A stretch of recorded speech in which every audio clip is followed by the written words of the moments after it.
Tamil Nadu today எப்படி இருக்குன்னு பார்த்து நாட்டு மக்களுக்கு எடுத்து சொல்ல வந்திருக்கக்கூடிய இந்தியா டுடேவினுடைய இந்த நிகழ்ச்சியில் பங்கெடுக்கிறதுல நான் மிகுந்த மகிழ்ச்சி அடைகிறேன், பெருமைப்படுகிறேன். தமிழ்நாட்டு மக்களோட மனசுல என்ன இருக்குன்னு இந்தியா டுடேவும் சி ஓட்டர்ஸ் நிறுவனமும் நடத்தின சர்வேயில் தெளிவாக தெரிஞ்சிருக்கும். உங்கள் சர்வேப்படி திமுக கூட்டணி 45% ஆதரவோட லீடிங்கில் இருக்கு. எங்களுக்கும் செகண்ட் பிளேஸில் இருக்கக்கூடிய டிஃப்ரென்ஸ் பார்த்தீங்கன்னா 12%.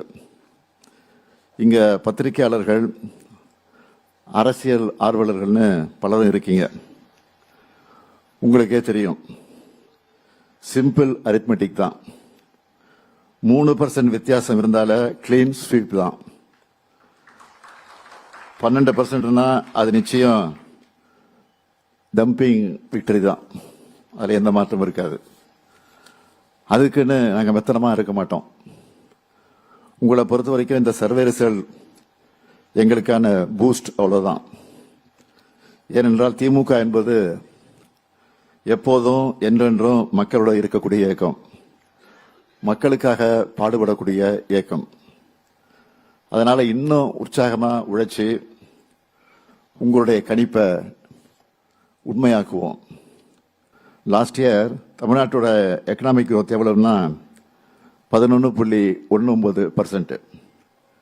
இந்த டபுள் டிஜிட் வளர்ச்சியை லாஸ்டா எப்போ அச்சீவ் பண்ணோம் தெரியுமா? 14 ஆண்டுகளுக்கு முன்னாடி. அதுவும் திமுக ஆட்சியில் தான். NIRF தரவரிசையில் தலை சிறந்த 100 கல்லூரிகளில் தமிழ்நாட்டை சேர்ந்த கல்லூரிகளோட எண்ணிக்கை எவ்வளவு தெரியுமா? 33. டாப் 50 ஸ்டேட் யூனிவர்சிட்டியில் 10 யூனிவர்சிட்டிஸ் தமிழ்நாட்டில் தான் இருக்கு. நிதி ஆயோக் வெளியிட்ட SDG குறியீட்டில் 78 புள்ளிகளோட தமிழ்நாடு 2வது இடத்துல இருக்கு. இப்படி எந்த புள்ளி விவரம் எடுத்துக்கிட்டாலும் தமிழ்நாடு டாப்ல இருக்கு. அதனால தான் 65க்கு மேற்பட்ட ஒன்றிய அரசு விருதுகள் தமிழ்நாட்டை தேடி வருது. இப்படி ஏராளமான புள்ளி விவரங்களை என்னால் பட்டியலிட முடியும். இதெல்லாம் சாதாரணமாக நாங்கள் சாதிச்சிடல. ஏராளமான மக்கள் நல திட்டங்களை செயல்படுத்தி எதிர்காலத்துக்கான முதலீடுகளை செஞ்சு அச்சீவ் பண்ணியிருக்கிறோம். திராவிட மாடல் செயல்படுத்த திட்டங்களை பார்த்து பல்வேறு மாநிலங்களில் அந்த திட்டங்களையும் அடாப்ட் பண்ணிக்கணும்னு கேஸ் ஸ்டடி பண்ண ஆஃபீஸர்ஸ் வராங்க. இப்போ கூட எங்களுடைய தோழி விடுதியை மாடலாக எடுத்துக்கிட்டு ஒன்றிய அரசு பட்ஜெட்டில் ஒரு ஸ்கீம் அறிவிச்சிருக்கிறாங்க.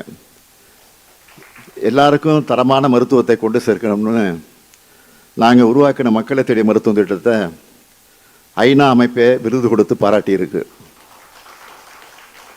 நாங்கள் பண்ணுறது எல்லாமே முன்னோடி திட்டங்களாக மாறியிருக்கு. 1,30,00,000 மகளிருக்கு மாதந்தோறும் 1000 ரூபாய் உரிமை தொகையாக வழங்குகிறோம்.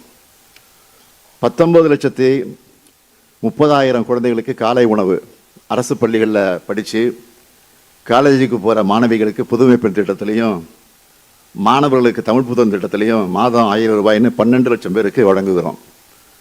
நான் முதலமைச்சராக பொறுப்பேற்றதும் முதல் கையெழுத்தா விடியல் பயணத்தை அறிமுகப்படுத்தினேன். அதில் இது வரைக்கும் பெண்கள் 880 கோடி ரூபாய் 880 கோடி பயணங்களும், திருநர்கள் 48 லட்சம் பயணங்களையும், மாற்றுத்திறனாளிகள் 7 கோடி பயணங்களையும் மேற்கொண்டிருக்காங்க. இதனால் அவங்களுக்கு மாதந்தோறும் 800 ரூபாய் மிச்சமாகிறது. இப்படி இல்லம் தேடி கல்வி, எண்ணும் எழுத்தும், ஊட்டச்சத்தை உறுதி செய், மக்களை தேடி மருத்துவம், இன்னுயிர் காப்போம், நம்மை காக்கும் 48, நலன் காக்கும் ஸ்டாலின், பாதம் காப்போம், இதயம் காப்போம், கலைஞர் கனவு இல்லம், அன்பு கரங்கள் திட்டம், அன்பு சோலை திட்டம், தோழி விடுதி, குறு சிறு நிறுவனங்களுக்கு கடன் உத்தரவாத திட்டம், கலைஞரின் அனைத்து கிராம ஒருங்கிணைந்த வேளாண் வளர்ச்சி திட்டம், கலைஞர் நகர்ப்புற மேம்பாட்டு திட்டம், உங்களுடன் ஸ்டாலின், கலைஞர் கைவினை திட்டம், மாற்றுத்திறனாளிகளுக்கான உரிமை திட்டம், உள்ளாட்சி அமைப்புகளில் மாற்றுத்திறனாளிகளுக்கு நேரடி நியமனம், முதலமைச்சர் கோப்பை, அயோத்திதாச பண்டிதர் குடியிருப்பு மேம்பாட்டு திட்டம், தொல்குடி திட்டம், டாக்டர் கலைஞர் விளையாட்டு உபகரணங்கள் வழங்கும் திட்டம், பேராசிரியர் அன்பழகனார் கல்வி உட்கட்டமைப்பு மேம்பாட்டு திட்டம், பெருந்தலைவர் காமராஜர் கல்லூரி மேம்பாட்டு திட்டம், அண்ணல் அம்பேத்கர் தொழில் முன்னோடிகள் திட்டம், முதலமைச்சரின் தாயுமானவர் திட்டம், முதலமைச்சரின் கிராம சாலை மேம்பாட்டு திட்டம், கல்லூரி மாணவர்களுக்கு மடிக்கணினி திட்டம்னு ஏராளமான திட்டங்களை செயல்படுத்திக்கிட்டு இருக்கிறோம். இதெல்லாம் மக்கள்கிட்ட பெரிய அளவில் ரீச் ஆகியிருக்கு. திமுக அரசு தொடர்ந்தாதான் தமிழ்நாட்டோட எதிர்காலம் நல்லா இருக்கும்னு மக்கள் எங்கள் மேலே நம்பிக்கை வச்சுருக்கிறாங்க. அந்த நம்பிக்கைக்கு என்றைக்கும் உண்மையாக இருக்கணும்னு தான் நாங்கள் உழைச்சிக்கிட்டு இருக்கிறோம்.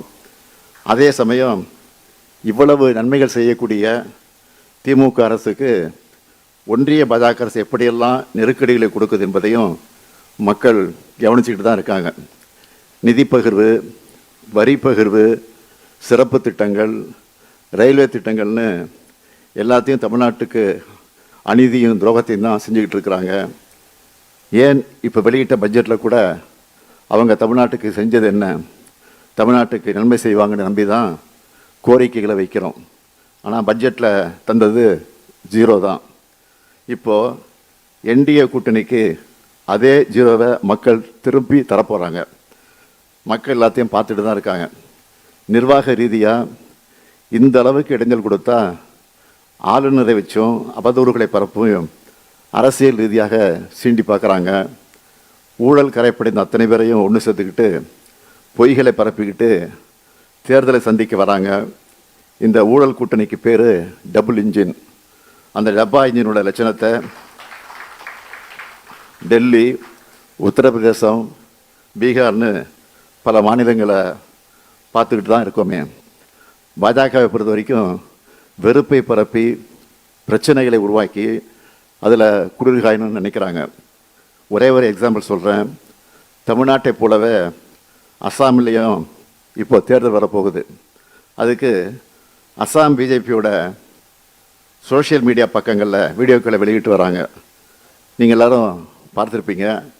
அதில் அந்த மாநிலத்தை சார்ந்த ஆளும் பாஜக முதலமைச்சர் துப்பாக்கியில் குறிவைக்கிற மாதிரி போட்டிருந்தாங்க. அதுவும் யாருக்கு எதிராக? இப்படிப்பட்ட காட்சியை வைக்கிறதுக்கான துணிச்சல் அவங்களுக்கு எங்கேருந்து வந்துச்சு? ஜனநாயக இந்தியாவில் இப்படியெல்லாம் நடக்கும்னு யாராவது நினச்சி பார்த்துருப்போமா? இந்த நிலைமையை தான் இந்தியா முழுக்க ஏற்படுத்தணும்னு அவங்க நினைக்கிறாங்க. அதுக்கு அவங்களுக்கு துணையாக இருக்கிறது 2 விஷயம். ஒன்று அடிமைகள், இன்னொன்று அவதூறுகள். இதையெல்லாம் பயன்படுத்தி ஜனநாயகத்துக்கான அத்தனை விழுமியங்களையும் ஒழிச்சிடணும்னு நினைக்கிறாங்க. அதுக்கு நாட்டில் உள்ள ஜனநாயக சக்திகள் நிச்சயம் இடம் கொடுக்கக்கூடாது. தமிழ்நாட்டுக்கு சேர வேண்டிய நிதியையும் நீதியையும் நிச்சயமாக நாங்கள் பெற்று தருவோம். பாஜகவோட பாசிச அரசியல் தமிழ்நாட்டுக்கு நிச்சயம் நிச்சயம் நிச்சயம் எடுபடாது, நிறைவேறாது. திராவிட மாடல் 2.0வில் தமிழ்நாட்டை காத்து இந்தியாவோட நம்பர் 1 மாநிலமாக தொடர்ந்து வளர்த்தெடுப்பது நிச்சயம். தமிழ்நாடு வெல்லும், இந்தியாவுக்கு வழிகாட்டும். நன்றி, வணக்கம்.